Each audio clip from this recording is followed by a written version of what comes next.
Assalamualaikum warahmatullahi wabarakatuh. Perkenalkan kami dari kelompok endokrin B kelas 11 IPA 1 yang beranggotakan 5 orang, yaitu saya sendiri Ananda Rasyawadani, lalu Alfonso Silitonga, lalu ada Aulia Ananda, Liza Sasmita, dan Rika Salsabila. Kami akan menjelaskan mengenai sistem endokrin, yaitu ada 5. Yang pertama adalah kelenjar adrenal, lalu ada kelenjar pineal, ada kelenjar reproduksi, ada kelenjar timus, dan juga ada kelenjar pankreas.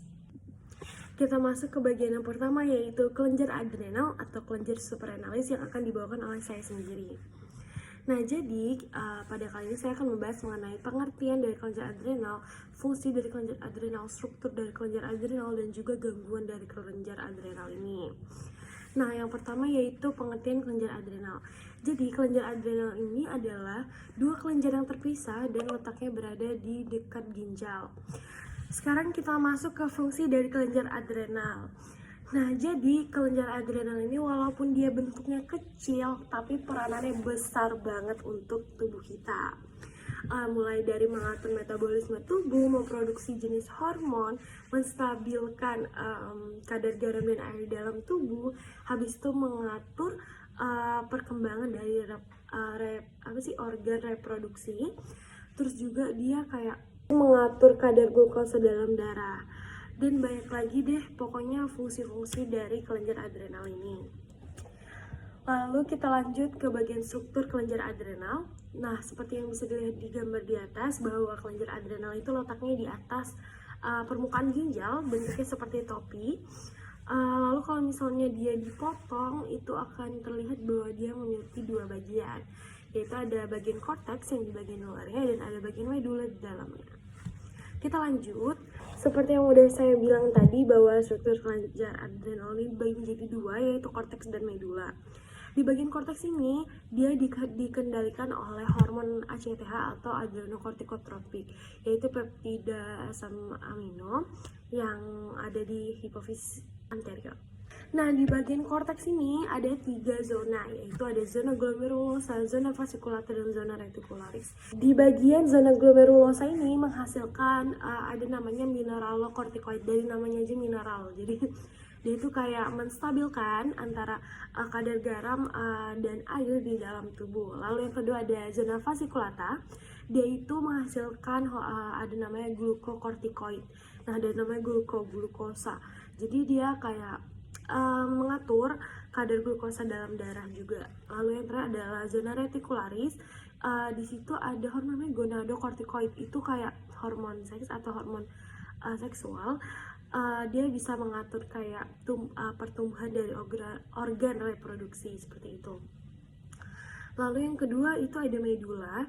Jadi medula ini itu tuh terdapat banyak saraf simpatik di dalamnya, yang mana kalau itu dirangsang itu tuh bisa menghasilkan kayak efek stimulasi, seperti menaikkan denyut jantung, menaikkan tekanan darah, dan di dalam sini ada hormon namanya hormon adrenalin dan noradrenalin yang akan kita bahas di bagian selanjutnya. Nah, kita masuk ke hormon-hormon apa saja sih yang diproduksi dari kelenjar adrenal ini. Tadi ada dua bagiannya yang menghasilkan hormon. Yang pertama adalah di bagian korteks, tadi ada mineralokortikoid, itu bisa contohnya adalah aldosteron. Lalu yang kedua adalah glukokortikoid menghasilkan kortisol. Lalu yang ketiga adalah gonadokortikoid. Lalu untuk hormon yang di medula tadi seperti yang udah saya sebutkan, ada hormon adrenal dan noradrenalin. Nah, jadi kebetulan adrenal dan noradrenalin ini adalah hormon yang kadang dipakai di medis. Hormon adrenalin ini biasa dipakai oleh medis untuk kayak mengobati penyakit anafilaktik namanya.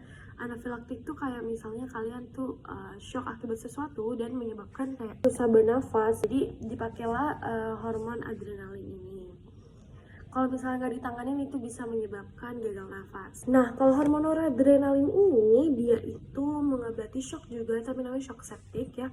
Sama aja sebenarnya, cuman dia kalau misalnya penyakit ini nggak ditangani itu bisa menyebabkan gagal organ, itu lebih parah lagi. Nah, kita masuk ke gangguan-gangguan pada kelenjar adrenal.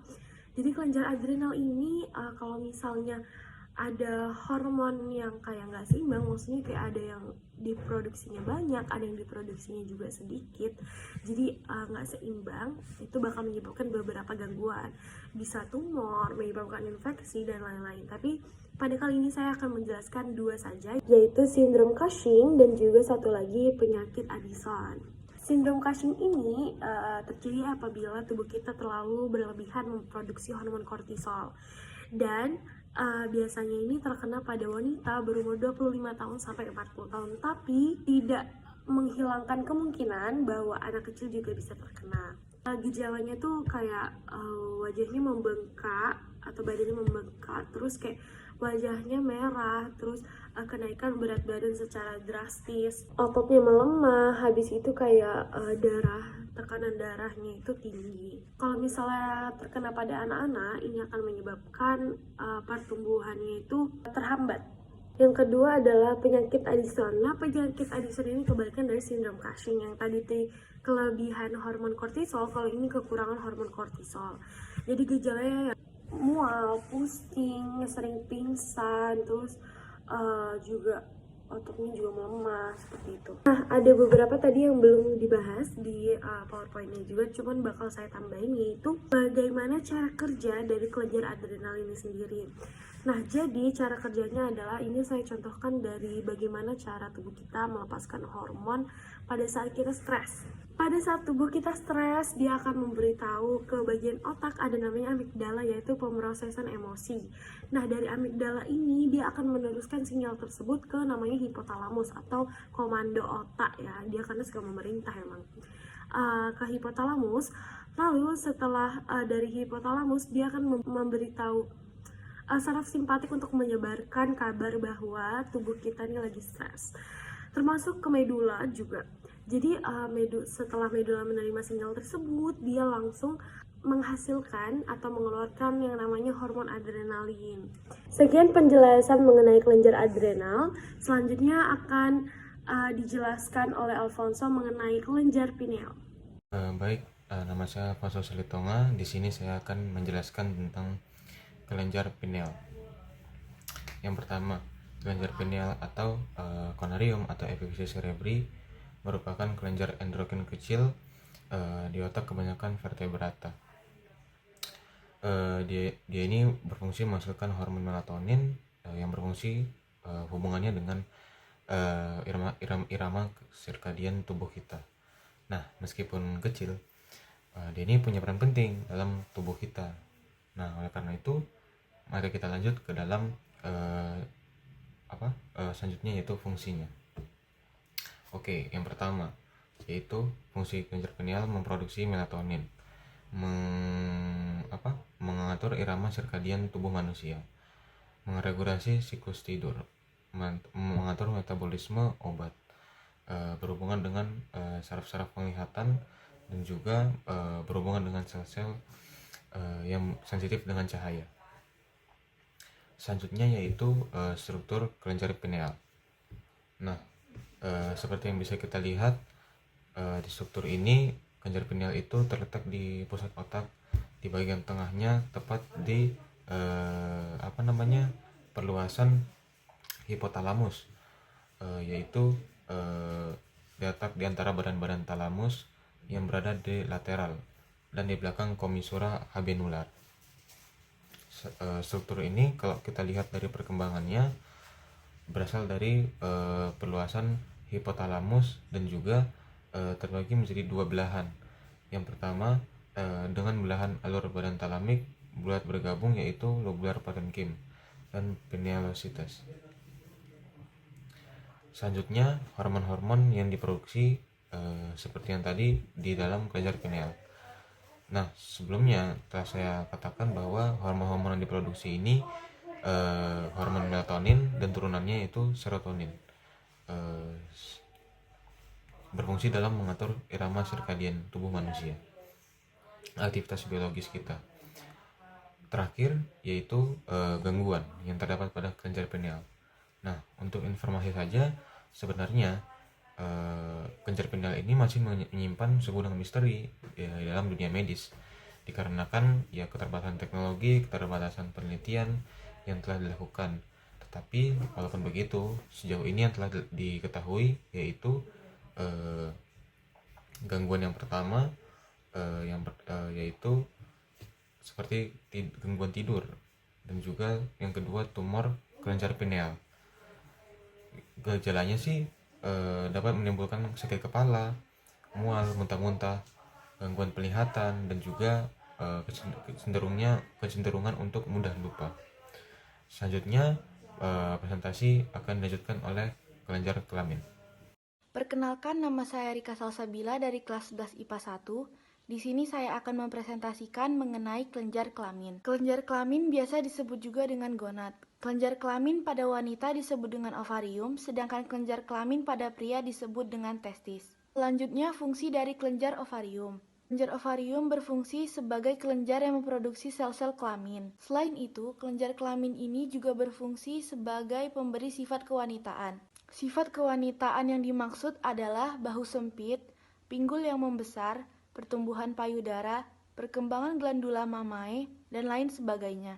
Sedangkan kelenjar testis memiliki fungsi sebagai kelenjar yang memproduksi sel-sel kelamin, misalnya seperti sperma. Selain itu juga berfungsi sebagai penghasil hormon testosteron. Yang ketiga, struktur kelamin wanita atau ovarium. Kelenjar ovarium hanya terdapat pada kelamin wanita. Letaknya berada di bagian ovarium sebelah kiri dan sebelah kanan dari bagian uterus. Kemudian struktur kelamin pria atau testis. Adapun testis ini sendiri berada di dalam skrotum. Masing-masing testis tersebut berbentuk bulat yang dilapisi oleh jaringan ikat tebal yang disebut dengan tunika albugenia. Adapun saluran keluar testis yang disebut dengan ductus efferens berjalan dari bagian superior testis menuju ductus epididymis. Ductus efferens menghubungkan ductus epididymis dan uretra naik dari bagian superior skrotum ke dinding perut menembus kanalis inguinalis. Selain itu juga berhubungan dengan fungsi kelenjar prostat dan kelenjar Cowper. Karena kedua kelenjar ini juga mendukung kinerja kelenjar kelamin. Terakhir, kelainan. Adapun kelainan pada kelenjar kelamin itu sendiri diantara lain, yang pertama gejala servisitis keputihan pada wanita, yang kedua gejala siamidia, dan yang terakhir gejala epididymistis. Perkenalkan, nama saya Aulia Ananda. Di sini saya akan menjelaskan tentang kelenjar timus. Yang pertama itu pengertian. Kelenjar timus adalah kelenjar yang terletak di tengah rongga dada atau lebih tepatnya di belakang tulang dada dan di antara paru-paru. Bentuknya menyerupai tabung kecil yang terdiri atas dua bagian yang berukuran sama. Yang kedua itu fungsi.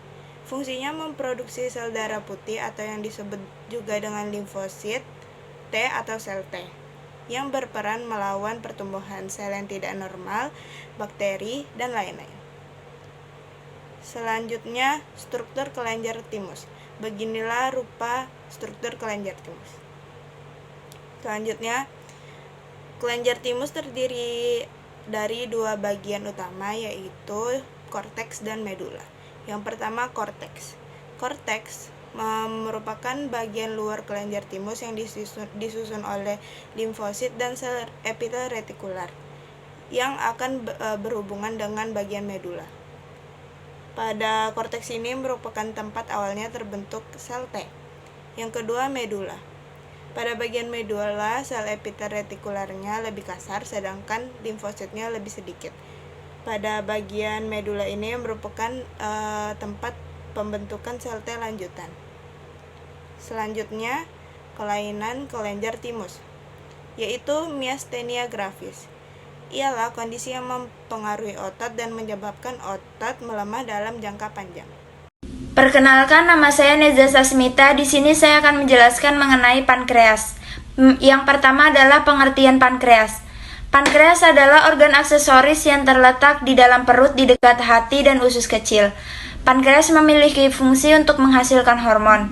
Pankreas ini berukuran 12-15 cm dengan lebar 4 cm. Pankreas bagian kepalanya terletak di dekat usus duodenum atau usus 12 jari. Selanjutnya di sini saya akan menjelaskan mengenai fungsi dari pankreas. Nah, fungsi pankreas ini ada beberapa. Yang pertama yaitu adalah menghasilkan hormon. Hormon yang dihasilkan ada sel alfa yang menghasilkan hormon glukagon.